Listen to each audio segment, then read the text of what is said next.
Hi, everybody. Welcome to this Share Your Wisdom session with engineering leaders. And today I am thrilled to have my friend for a long time and a technology expert, Mohit Tornala. Mohit, welcome to this session, and then thank you for being a part of this conversation today. Thank you, Gopi. Thank you for this opportunity to share wisdom and knowledge and experience with you. And it's always a great pleasure to share and things what happens in the engineering world. It's a great thing to be here, and it's a pleasure to be here with you. And just to share Mohit's background, Mohit has been a technology expert for over 2 decades now, and his proficiency is in Microsoft technologies, you name it, from the initial .NET days to all the cloud technologies. He has been spearheading various initiatives and leading technology teams in multiple countries. He has worked and played key responsibilities on key initiatives in companies like Pfizer, Broadridge, and ADP. And then today, I'm so excited to ask him what are the challenges that engineering leaders have been facing as we're all transitioning from the COVID to what we call as future of work. So Mohit, let me jump in by asking, as companies are still going through the remote hybrid phase, what are the biggest challenges engineering leaders are facing to meet the business objectives and to deliver the projects that they are accountable for? Gopi, the biggest challenge after this post-COVID time is getting people back to the normal coming to office on a regular schedule.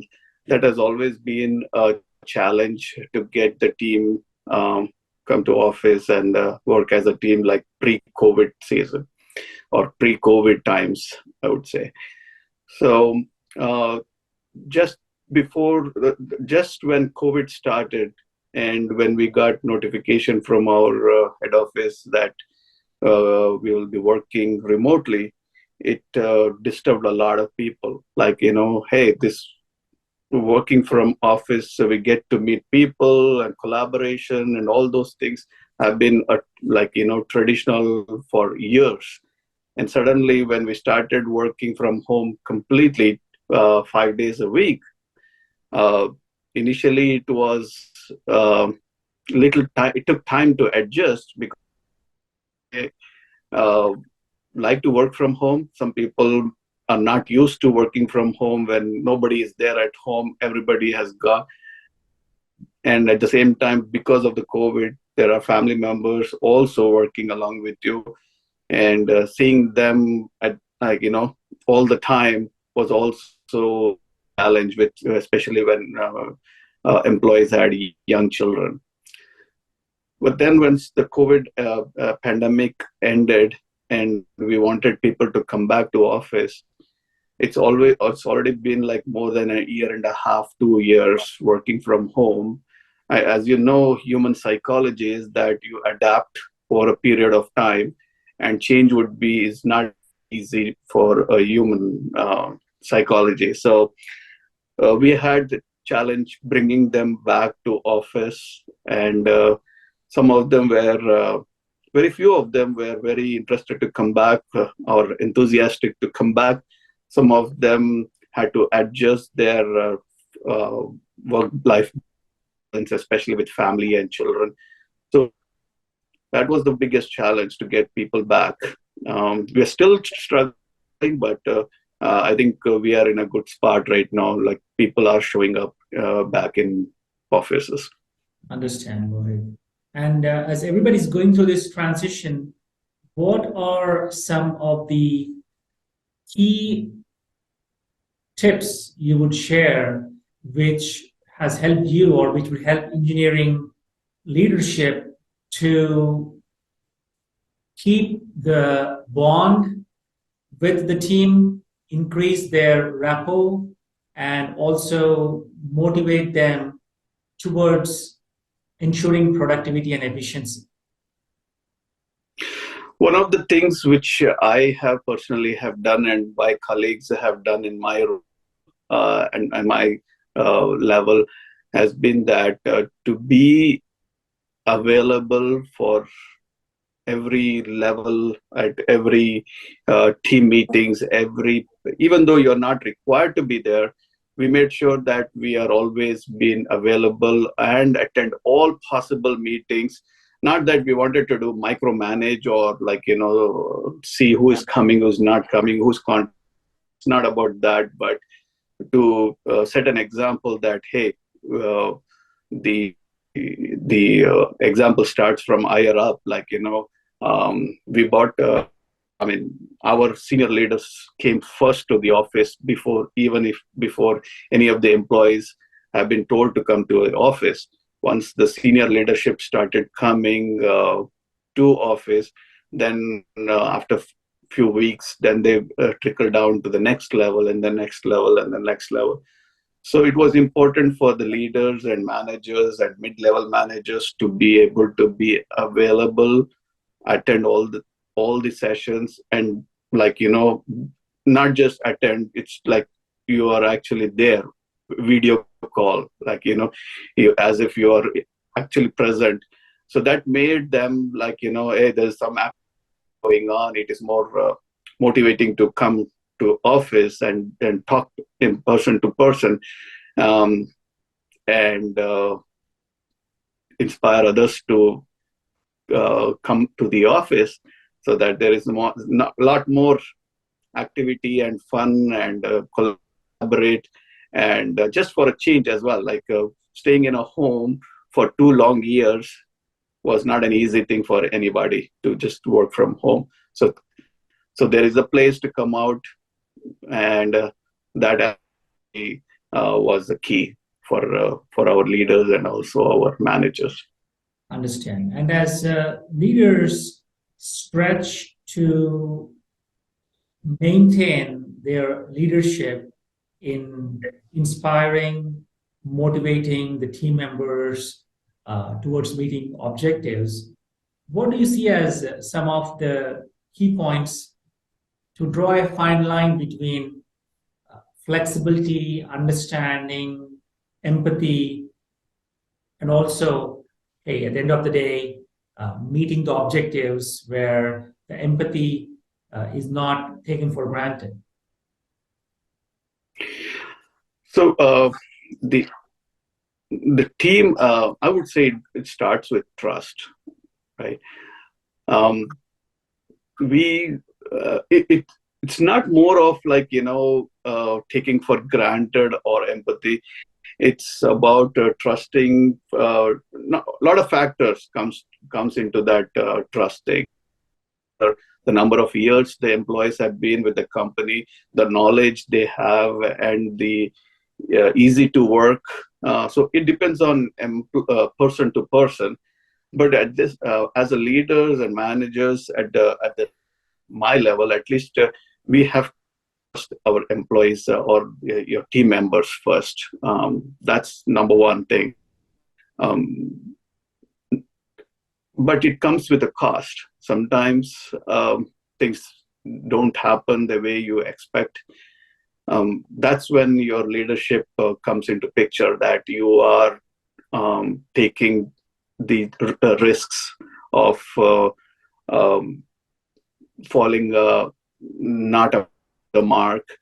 And yeah, I mean, empathy and yeah, see, as I said, like coming back from working from home environment for such a long time, and tell employees to start working from Monday to come to office, it's not going to be an easy change for anybody. I'll take my example itself. Like it took me some time to adjust quickly to be able to work from office and adapt, like the way it used to be.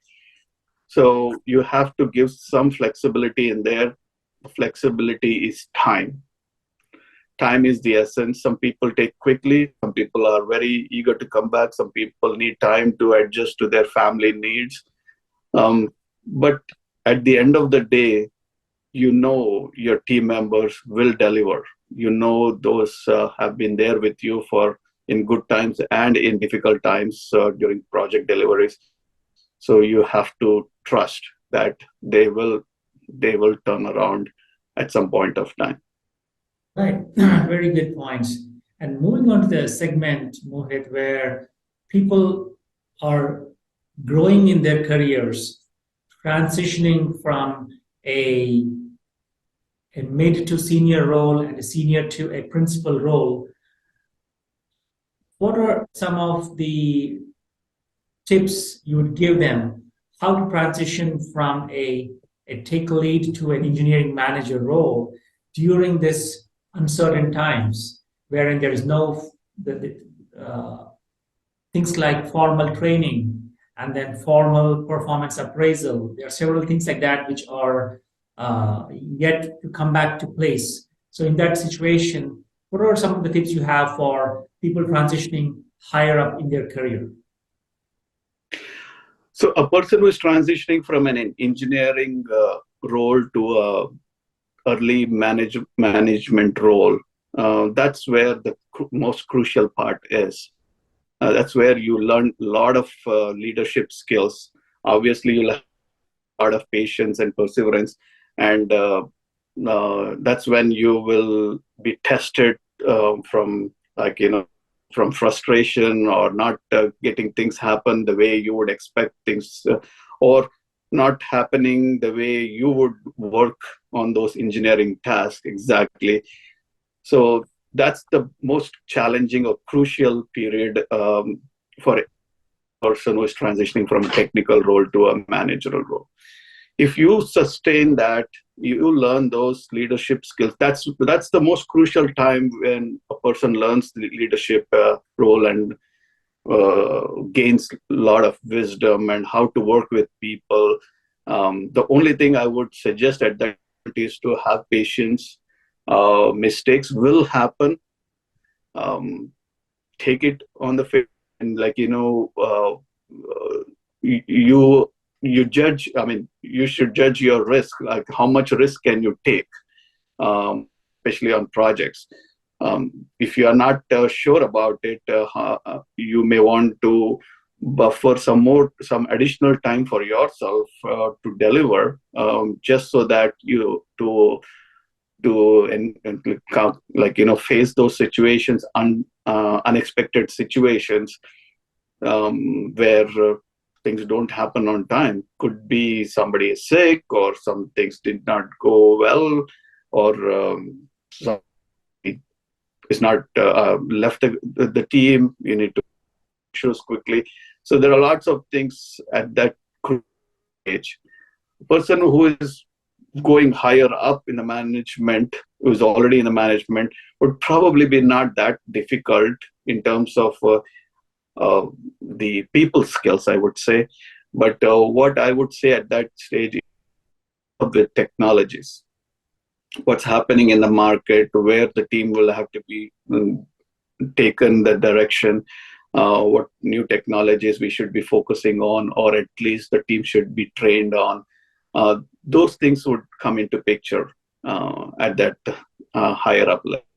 Understand. And for somebody who is been transitioning from 100% technology role to a role where there are business objectives that have to be like met and things like that, what are the key parameters you suggest that a person should equip himself or ask the business side to apprise him of, or to share with him, or to involve him in their weekly or monthly meeting, so that it provides him the opportunity, or him or her the opportunity, to understand the business side of the things, which then translate to the technology side of the things, whether it's picking the right technology or build versus buy or anything like that?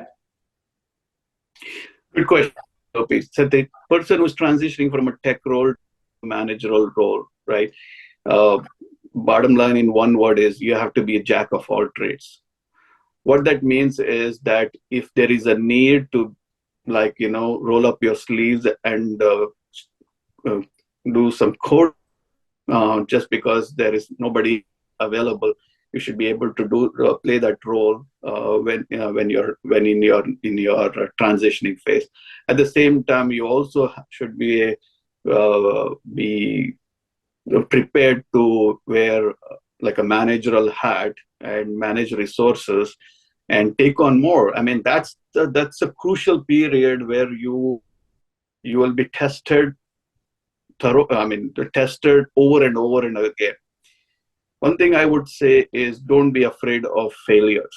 Only failures will teach you how to get over it, and then try things not to happen again.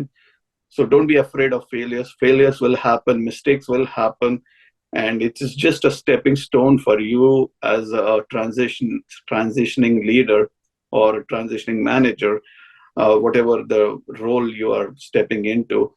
So don't be afraid of making mistakes. Do with full conviction you're doing the right thing for the team, right thing for the business, and right thing for everybody, all the stakeholders.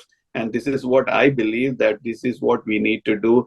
And be brave and put your thoughts and plan in front of the table, and be open to comments, feedback from anybody, whether it is from your senior or from the junior developer or anybody within your team. Be open to suggestion, have a open door policy, so Very that nice. you are able to take suggestions, feedback, and that's only going to improve you to become a Yes. better leader. It's not anybody else, it's for you. If you are open to that, then you will quickly climb up the ladder in a relatively short period of time. Obviously, there's no cakewalk.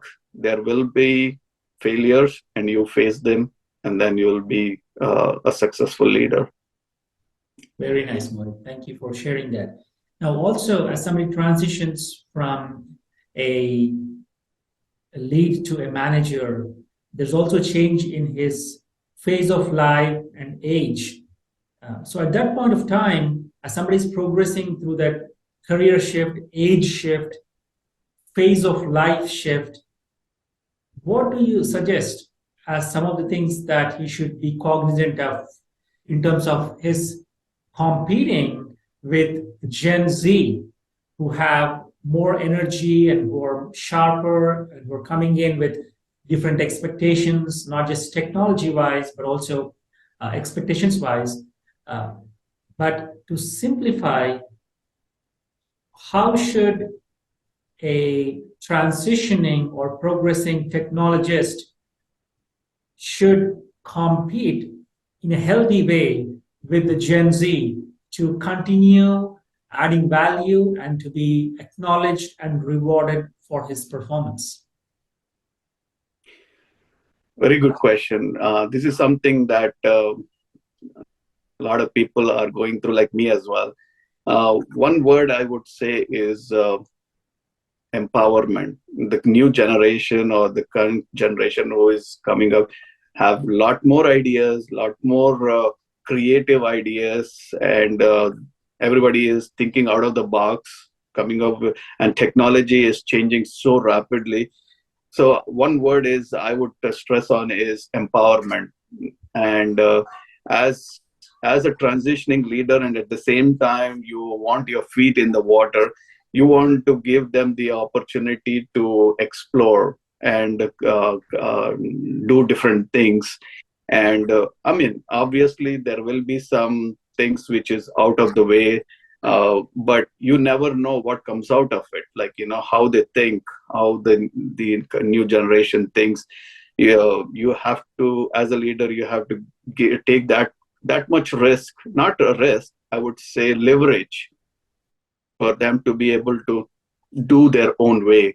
Um, and there could possibly be more efficient processes out of it, which we have been doing the same things over and over for years. They might do the relatively short period of time using the latest technologies. So I would stress on the point that, giving more empowerment and let them do what they are doing. At the same time, just guiding with the experience and wisdom you have developed over the years. Just giving them that, hey, if you do things, this might go this way or this might go wrong, but just be careful. So if you give those kinds of hints and tips and what possibilities could go wrong, they will keep those things in mind and come up with a solution which works out more efficient, more faster, and it's a win-win situation at that point. Understand. Great points, Mohit. And as we all are transitioning to 2023, and there are several disruptions with things like cloud, AI, and things like that. So, what do you foresee as a future of work with respect to what skills are important and relevant, and versus what are those kind of skills which are not as relevant or important as of this day, so that people who are not just starting their career but also going from the fresh uh, uh, out of the box, sorry, from starting from college to going in their career, some of the skills and attitude that they should keep in mind to be relevant to a progressing world and future of work. So Gopi, I think for those who are just graduating or coming into this IT field, one thing I would say is there are so many technologies, so many opportunities, so many avenues, and sometimes it's overwhelming what is right and what is and which is which one to pick. So most people make the mistake of oh, if I go into cloud, I will get so much salary, or that's the most common thing which most people go by, which is like, okay, which software or which technology is currently very popular, which is more rewarding in terms of money. That's where most people are going. If everybody goes there, there are other techniques as well. So what I would say is, like, I won't say which this is right or this is wrong. One thing I would strongly tell everyone is to follow your passion. If you want to be in computer science and in the IT field, there are so many things aware. What interests you? What makes you inspired or interesting to come to the workplace and do that over and over again? Just follow that. I wouldn't recommend, I would not encourage people to go after the money factor. Money will come irrespective of which, as long as you're doing great and you are very good at what you're doing. It could be cloud, it could be AI, it could be something new is coming, like Chat GPT is coming. Recently I heard in news about, or even gaming, graphics. So many things are there. If something interests you, and use those technologies to your advantage and with your passion, follow that, and you'll be successful. Whether making money should not be the only factor. You should be also be enjoy what you're doing day to day. Right, very nice, helpful tips, Mohit. Also, as a coming back to the engineering manager who deals with, hey, the combination of technology and also making technology decisions and also people decisions, and then uh, with so many things changing, any things you suggest towards self-care for a senior engineering leader to keep in mind, to be cognizant of? That's a good question, Gopi, because in current markets is not doing well. If you look at there are so many jobs. Every Fortune 500 company, there are some job losses, and inflation is going high, and there are recession fears going around.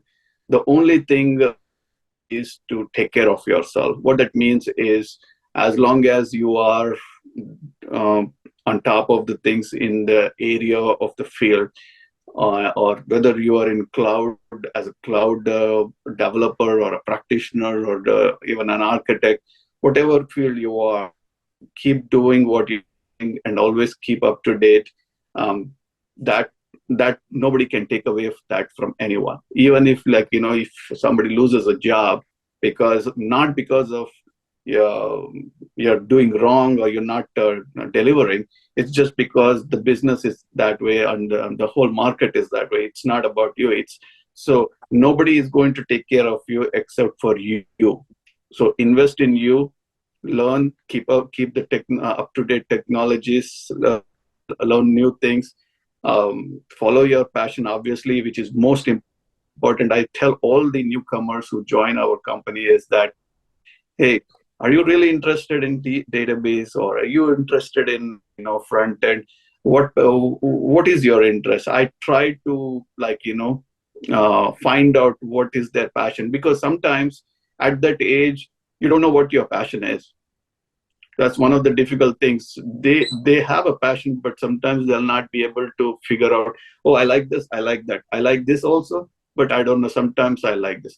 So it's also, as a leader, as a manager, it's also important that has a slight responsibility, I would say, to be able to have one of those discussions with your team members and try to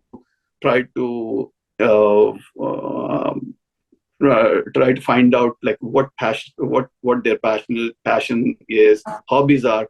Hopefully you will find what is the best fit for them, and suggest those areas, so that it might be easier for them to make up that decision for them. All right, wonderful.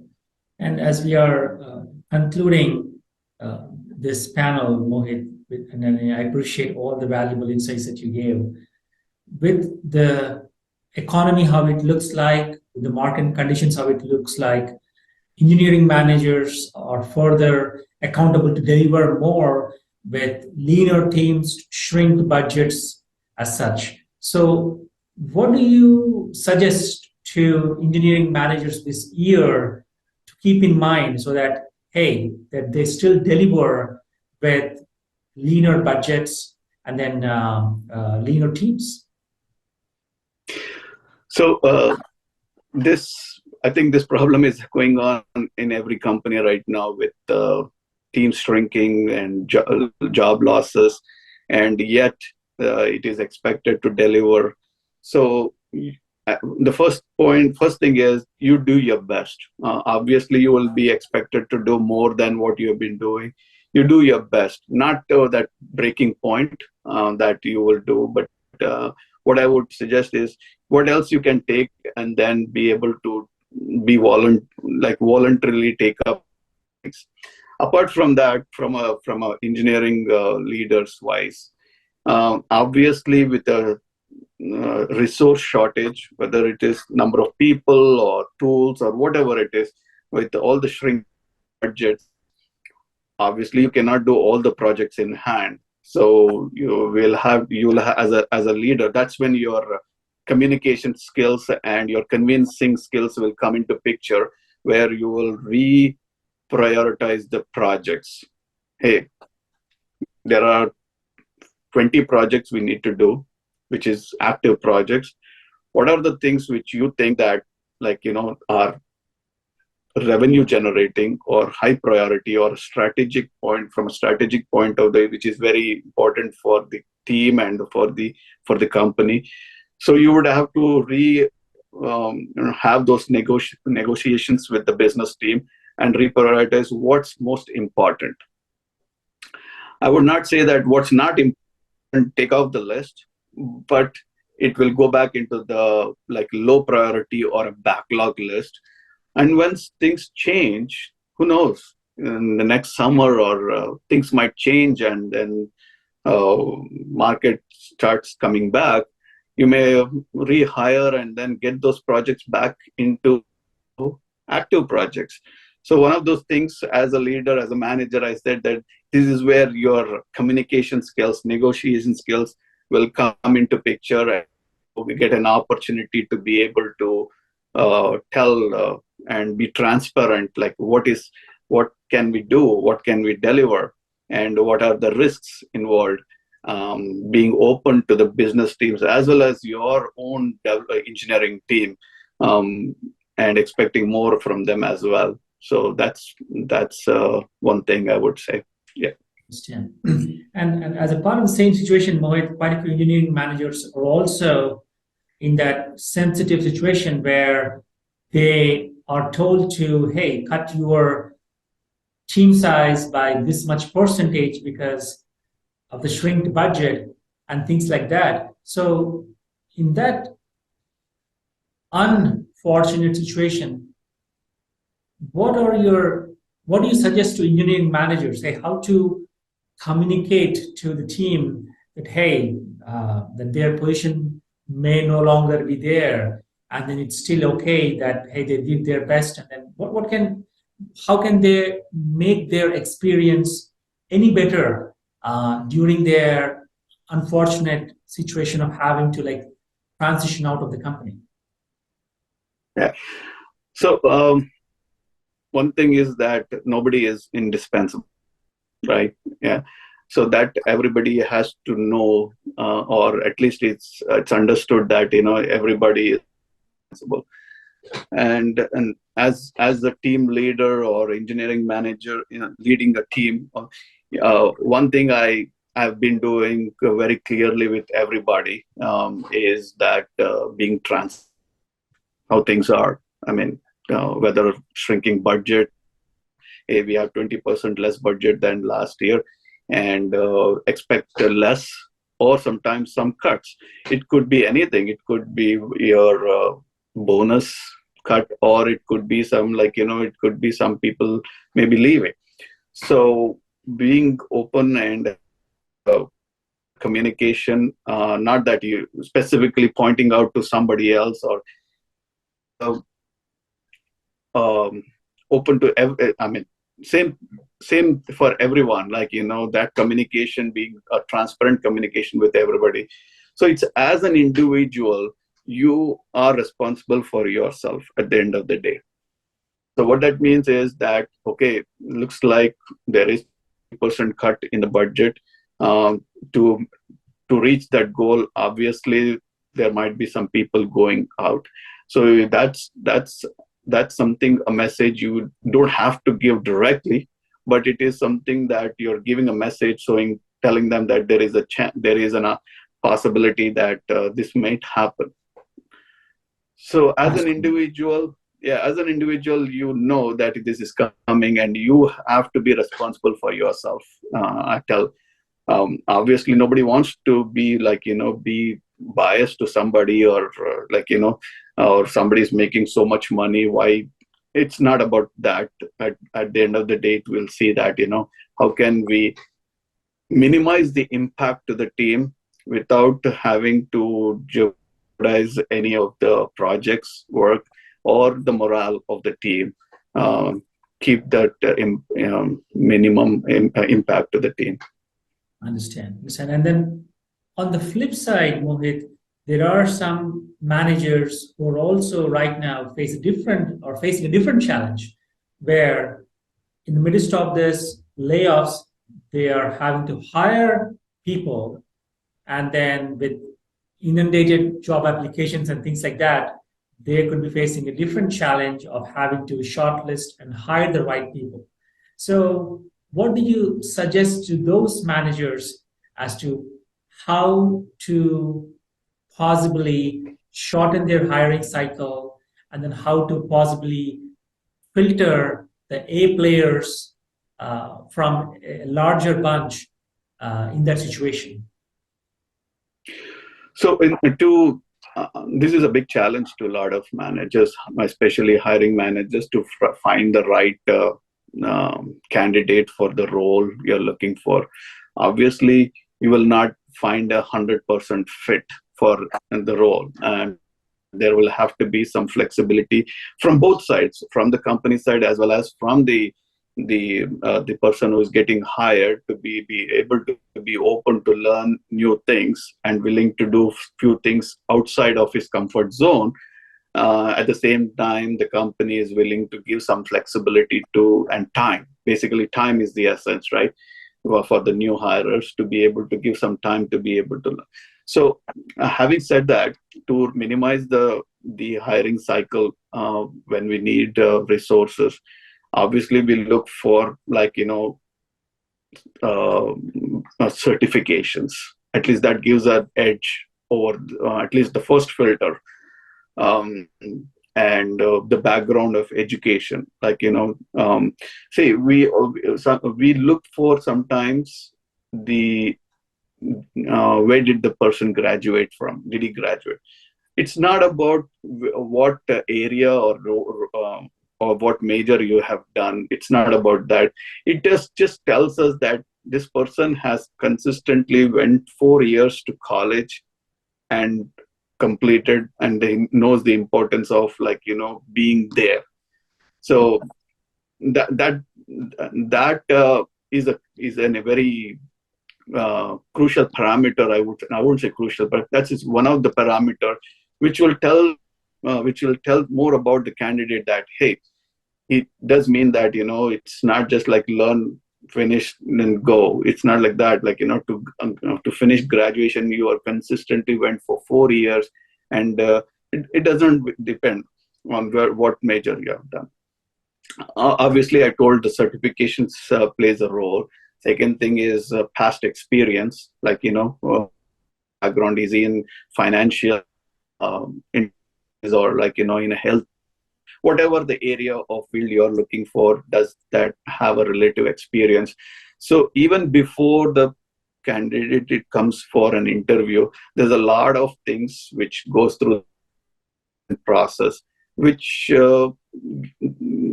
gives an edge already. Like, if you have those um, up your kitty, that you have a degree, you have worked on this area, you are certified in this, those make a difference. So, and it reduces the short cycle, of hiring cycle. Understand. And then that actually makes me ask one last question, and I'm getting these valuable insights. I really appreciate that. In a set of, like, hey, hundreds of applications, and whether a hiring manager or a HR team, or even before it comes to HR team, a technology ATS system which just filters resumes based on some keywords or things like that. What are your suggestions for real talented people have the experience, have invested time to stand out from the crowd visually, or putting some specific details what the others cannot afford to put? What are those few things which you say would be helpful for them to stand out, so that the hiring manager or the HR or the technology system, within 3 second time, they get their view, and then hopefully make the cut to be called for an interview? So, Gopi, the experienced hiring managers can easily detect whether it's a real or a fake resume within a couple of minutes of the first page itself.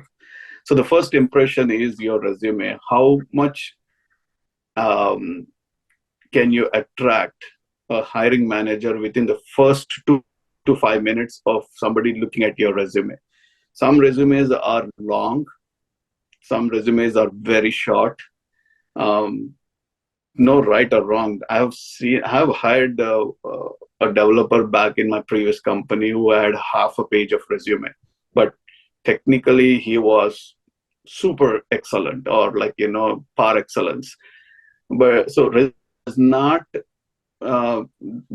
fully show you what you are. But for manager, like able to get attracted in the first two, you have to be able to attract, uh, get that edge within the first 2 minutes of reading a resume. The second thing is your communication skills. I tell a lot of people, communication skills are so important when you're going for an interview. Especially the first step in the process is HR looks at your resume and then okay, there is something promising in this resume. Let me give a call and see what he has. Within that next few minutes, you have to be able to talk about the areas of expertise we are looking for in a very concise and be able to be very specific within the short period of time.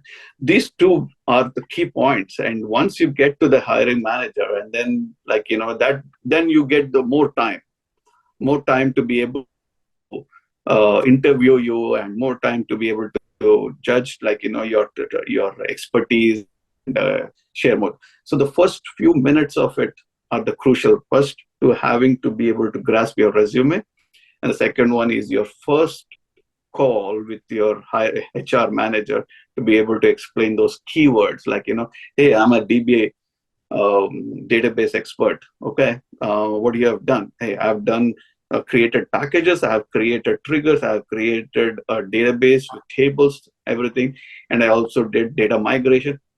Those are the key points. How soon can you tell a hiring manager or non-technical person that, hey, this guy has something he has done, he has some thing which he can contribute to our company. Very important points. And as we review, we had covered things from engineering managers, challenges transitioning through the COVID, and managing the expectations of business, and being empathetic to the team members. And while transitioning through the difficult times, you've shared that they still got to be themselves, doing their best, and then progressing forward by focusing on what's the new skills are required, and also understand the business side of it, while ensuring that they take care of themselves from the burnout. And you also gave suggestions for freshers, fresh graduates, how to progress further, what to focus on, and then how to follow their passion. And then you also suggested to experienced people how to manage shrinking budgets and leading teams. And also, lastly, the important point of how resumes, the length of them don't matter much. It's all about, hey, even sometimes half-page resumes with some good communication skills matter. And the first 3 minutes of a conversation would matter in terms of how an experienced person would differentiate whether somebody has a real experience or not. So many valuable inputs. I am positive that the engineering community would grasp them and then benefit immensely to progress forward in their career. Mohit, thank you so very much. And then I'd be, approaching you again as in how the industry is going through several disruptions to gain more wisdom and then propagate to the engineering community. So Mohit, thank you very much. I really appreciate you joining us today. Thank you, Gopi, for this opportunity to share. And I'm happy to be talking to you. And anytime I'll be more than happy to share more insights. All right. Have a good one. Talk to you soon. Thank you.